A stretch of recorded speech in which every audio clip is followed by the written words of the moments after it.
Thanks for joining me. I'm Roger Mittag. I'm the founder of Prud'homme Beer Certification. And this video is a little guide on how to set up a tasting environment so that you can evaluate beer a little bit better. The reason that I'm doing this now is it's come to my attention that through everything in the last little while and with online learning growing, a lot of people are going through my programs and not being able to taste beers the way that I envisioned it. So I thought that I'd put this together to help people to set up a great tasting environment. So before you actually start to taste beer, one of the things that you should be looking at is creating an environment where you set up the best opportunity. So the first things that you have to do is have great light. So either really nice outside ambient light or really bright lighting in a room. Second thing is we want a white background. So you'll see that I have a white tablecloth here. If you have something darker than white, it's going to influence the way that you observe color. So for example, the table that I have is a tan or a beige table, and I know that if I put a glass of beer on here, it will appear quite a bit darker than what it really is. So I always want to have a white tablecloth or a white table. In Prud'homme Beer Certification, we use these tasting mats. I have them set up so that I can taste 4 different beers at the same time if I want to. But typically, something white is going to be a really good background for you. The next thing that you want to make sure that you have is something to take your notes on. So again, in Prud'homme, we provide either tasting note pages in our workbooks or a book for tasting notes. And this allows you to write down all of your observations. And the more that you do this, the better you get at explaining what beers are supposed to taste like and smell like to other people. Obviously a pen, an opener if I have bottles. And another thing that we provide is a flavor and aroma wheel. So on this side, we have all these different flavors and aromas just to trigger memories and to help you get a little bit more specific about what it is that you're smelling and tasting. On the other side, we have a color chart. And the color chart is really unique in the beer world because it doesn't traditionally exist. And we're using words that we think are a little bit more romantic, will give a better impression of beer to most consumers. So a lot of different ranges. I have a lot of different colors. Think of anything that you can think of. At Prud'homme, we don't encourage the word yellow. In fact, we discourage it a lot because yellow describes a liquid that should never ever get into a glass. And I find that its use is quite often negative when portraying beers. The next thing that you need to do is have an environment that is distraction-free. And distraction-free means that you've shut your music off, you've shut your computer down, you put your iPhone away or your phone, and you also have no smells. So if you're going to do this in your kitchen, you have to make sure that you're doing a tasting before you cook and not after, because aromatics that come from cooking are going to influence the way that you observe these beers. And music, if you shut all of those things down, you become distraction-free, you're actually able to focus a little bit more on tasting those beers the way that they should actually be revealed. So now we've set up the environment. What else do you need? Well, you need a glass. And plastic is not good for tasting beer. It should never be used. Maybe in stadiums, but that's about the only place. And for me, I always use glass. Now, in Prud'homme, we use this 9-ounce stemless wine glass that we get from Libby. And I've done a lot of experimentation and a lot of investigation on glassware, and I find this is the best one for a tasting environment, for doing a sensory evaluation of a beer. It's got a really nice mid-shaped body, it narrows up at the top, but it really allows all the aromatics and the flavors to escape. Another glass, if you don't have a stemless wine glass, another glass you can use is just a regular wine glass. And this one is a white wine glass. It's a little bit narrower. I encourage this over a red wine glass.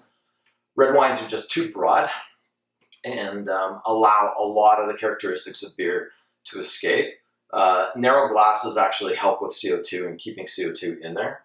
And this is another glass that I've used before. So if you have a glass shape like this, you can use it. This is the one I started with back in 2005. And it's a wonderful glass, but I just don't feel that it has the same abilities to showcase what's inside the beer than the stemless wine glass. So now you've got your environment set up. Now what? Well, you have to let your beer come out and be at ambient temperature for at least 45 minutes. It's great having beer in the fridge, but that's to drink. And drinking and evaluating beer are two different things. We want to drink beer at its optimum temperature, and sometimes that's cold. But when we're evaluating beer, we actually need it to be anywhere between 10 and 17 degrees Celsius. So 45 minutes out, don't open it until you need it, and just let it sit there. So mine's been sitting out for a while. We're going to take a look at Muskoka Craft Lager. When you pour the beer into your glass, you want to pour it directly in. We don't need to be gentle. We don't need to go on a 45-degree angle. We want to go directly in because we want to agitate it a little bit and get the foam out of it. So one of the things that we look at when we're tasting beer in a tasting environment is an acronym called AATMF. And it stands for Appearance, Aroma, Taste, Mouthfeel, and Finish. And we're going to go through each one of those in step. So in order for me to get this in properly, I've got to pour it properly. So I'm going to pour it directly in so that I get a nice amount of foam. I'm going to stop about halfway up. This allows me to get my nose into the glass. It allows it to breathe and to open up and for the aromatics to pop out.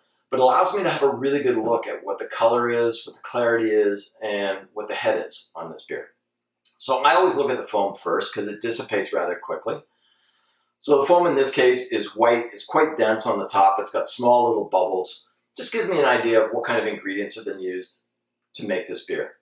Second thing I'm going to do is I'm going to assess the color on it. And like I said, using different kinds of terminology is wonderful. So straw, pale golden, sunshine are all really good descriptors on a beer of this color.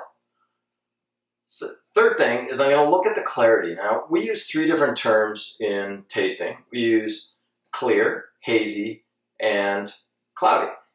Clear, obviously, I can see right through. Clear usually indicates a high level of filtration.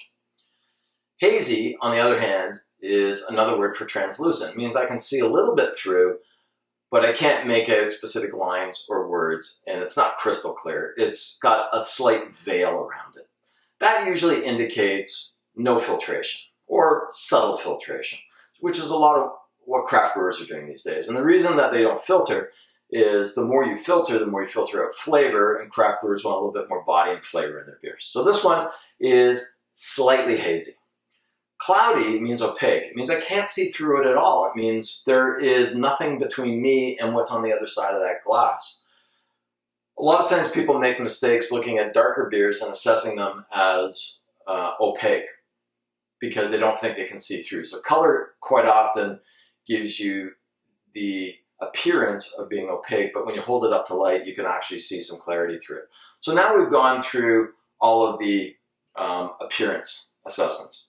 Next, we're going to move to aroma. Now, this is a little different, the order I'm doing this in, because in Prud'homme, we believe that the brewer has done an amazing job with their beer.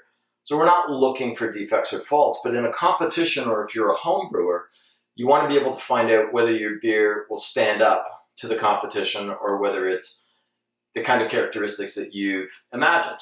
And so a lot of times in competitions and homebrew, they'll smell the beer first. And the reason is that aromas that are faults or defects are volatile. That means they come out fast and they dissipate quickly. So you want to be able to capture those right off the bat. But for us at Prud'homme, we just want to be able to smell the beer. So once we've done our appearance, we're now going to smell. And smelling a beer means that you're going to get your nose right inside the glass. So you're going to stick it right down the middle. And we do these in short bursts because your nose can become oversaturated very, very quickly. Short bursts. That's going to highlight the major aroma that's coming out of the beer. Now, everybody is slightly different. Some people are a little bit more susceptible to certain aromas and they detect them quicker than other people do. So it doesn't really matter in what order these come out, but you just want to be able to go in and smell.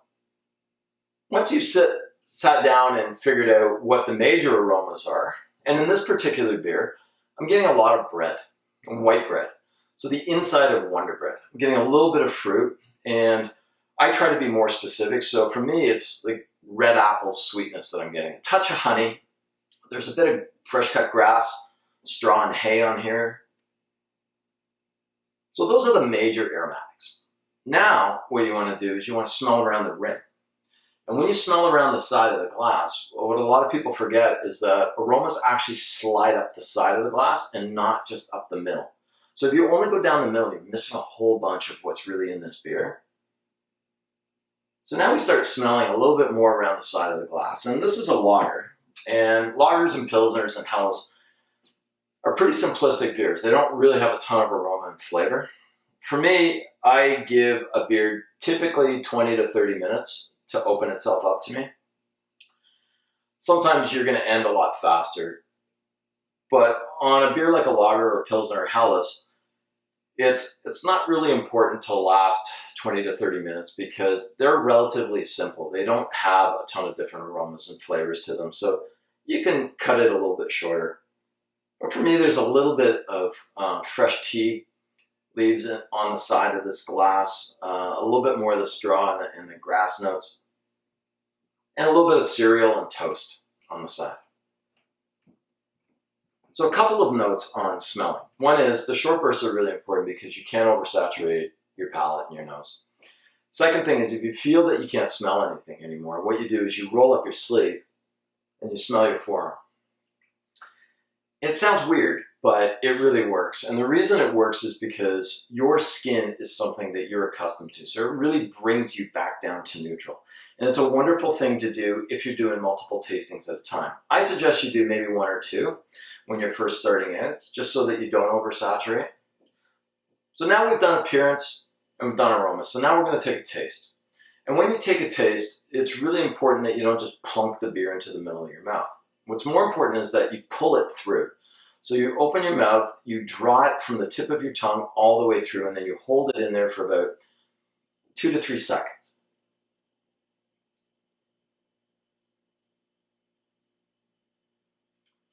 Then you swallow. And now it's time to assess finish, aftertaste, and mouthfeel. We'll get to taste in a second. So finish describes how quickly the beer exits your mouth. And in this case, we use words that indicate speed. Quick, clean, refreshing, medium, long, mild. These are all things that we can use to describe finish. Aftertaste is how long it lasts after you swallow. And again, we use speed in many cases. So quick, long, medium, short. Those are all descriptors that we can use. We use a lot of the same descriptors in beer as we do in wine. So it's not wrong to do one or the other. You also want to try to figure out what the mouthfeel is. And the reason I get you to draw it through the front of your tongue is the tip of your tongue is usually going to indicate the levels of carbonation. You're going to be able to feel it dance or sparkle on the tip of your tongue, so you feel the carbonation bubbles, or you're going to feel it slide in nice and smoothly, so it's soft. It may have a little less carbonation, or it may just have a nice soft mouthfeel because of the water content. So now that we've looked at taste, or finish, mouthfeel, and aftertaste, we can also look at mouthfeel as whether it's sweet or dry. And in this case, it's quite dry. Dry is really good for beer drinking because when you're dry, your saliva gland secretes sending a message up to your brain saying it needs a little bit more moisture in here. So it actually enhances thirst quenching characteristics. So now that we've got all that stuff done, now we can go back and focus on the tastes. And in your mouth, there are 6 major taste buds. So you have sweet, salty, sour, bitter, fat, and umami. Umami is described as savory for the most part. In most beers, the major 4 are the ones that we're going to look at. So now what you're going to do is you're going to take a second sip, and this is really what's going to open up the flavor profiles. Most beers, the taste echoes the aromatics. So they usually follow one another. But it's not always the case. Sometimes hop aromatics don't translate into tastes. So for this particular beer, there's again a little bit more breadiness, a little bit more of that grass straw characteristic, a little bit more bread crust in here. There's a touch of sweetness, but again, it's more red apple and honey sweetness than anything else. It's not really overly sugary sweet. There is a little bit of body and texture in there. So taste and aroma equals flavor. So when you hear people talking about flavors, it's really about both of those things combined because your nose and your mouth are connected through your olfactory system. So now we have it. And over the 20 to 30 minutes that you're going to take, this is the time when you can sit back and reflect. A lot of times when I do a tasting, I close my eyes. It isn't because closing my eyes makes my taste sensations or my aromatics better. It just allows me to focus more. And it allows me to be reflective.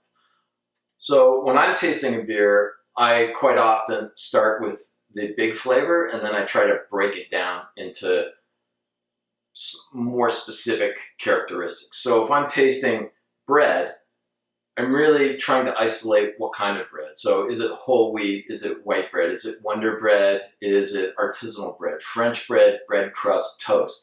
Those are all characteristics that we try to isolate when we're actually doing the tasting.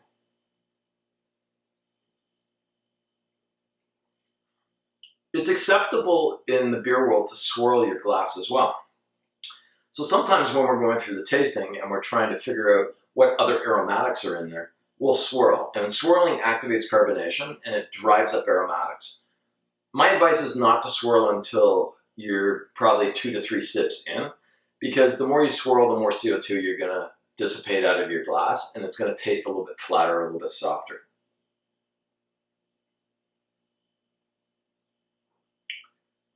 This is a fun thing to do by yourself. It's one of the most enjoyable things that I've ever found that I've done over the last 20 some odd years. But it's also a lot of fun to do this with other people, because other people taste and smell things differently than what you do. So if you have other people around, have a discussion, because it's really good to find out what other people are thinking. That's a great part about having a classroom setting. For me, is that as an instructor, I get to hear the feedback from everybody else in the room, and we get to have a discussion, because not everybody's the same. And sometimes when a suggestion comes up, it's easy to find that aromatic or that flavor in the beer itself. It doesn't mean that the power of suggestion is overwhelming. It means that you've identified it, but you can't isolate it. A lot of people think that they don't have a great sense of smell, and I'm going to argue against that. I think that your sense of smell and taste is something that you have to work on, and it is something that you have to develop. Some people, obviously, you know, if they have deviated septums or if they've had surgery, can't smell as well as other people. But most of what I've discovered is that people have a good sense of smell, they're just not aware. So one of the things that I would encourage is that you become a little bit more mindful and that you slow down so that you smell everything that you're putting into your mouth, or you stop when you're on for a walk and you smell the air and you smell what it smells like after a rainstorm. Or you go into the grocery store and you pick up tomatoes and you smell the tomato, but you smell the vine as well. Every time we have an opportunity to smell something, what's happening is you're taking that smell, that sensation, and you're transferring it up into your brain. And then your brain stops and it registers it so that it holds it as a memory.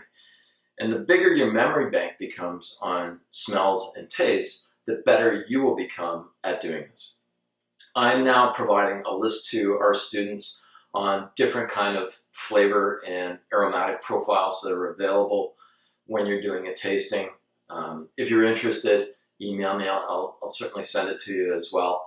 But really the key thing on this is to have some enjoyment and to have some fun, but to be open-minded and observe neutrally. A lot of times we have these preconceived notions of what that beer is going to taste like. You really have to start with a blank slate. You have to open it up totally and just be aware of what it is. Don't look at the style before you taste it. Don't look at the ABV. There are other things called IBUs that a lot of people are really focused on these days. IBU stands for International Bittering Unit. It was something that was created back in the 50s. It measures the amount of alpha acids or hop residue that remains in a beer after it's gone through the entire brewing process. It is a numerical evaluation. It does not tell you what the perceptive bitterness is. So a beer that has extremely high IBUs, lots of hop resins left in the beer, may taste really bitter, but it may not. It depends on whether the brewer has created balance in their beer by adding more malt. So sweetness will balance out bitterness. So a high IBU beer could taste like a really low IBU beer if there's enough malt in there. So for me, IBUs are largely irrelevant unless it's for American Pale Ales or IPAs, and then it has some value. But for the most part, in most beer styles, it's irrelevant. So don't even focus on that. ABV is important after you started to taste it, because then the higher the alcohol by volume, the more boozy the beer could taste, or the more warming it could taste. So that is relevant. It's not relevant right off the start. So thanks for joining me today. I hope that this helps. If you have any questions, you're welcome to email me at armatech@thirstforknowledge.ca. We've got our website, Prud'homme Beer Certification. You can follow us on Instagram, Facebook, and obviously YouTube itself. Thanks. Cheers.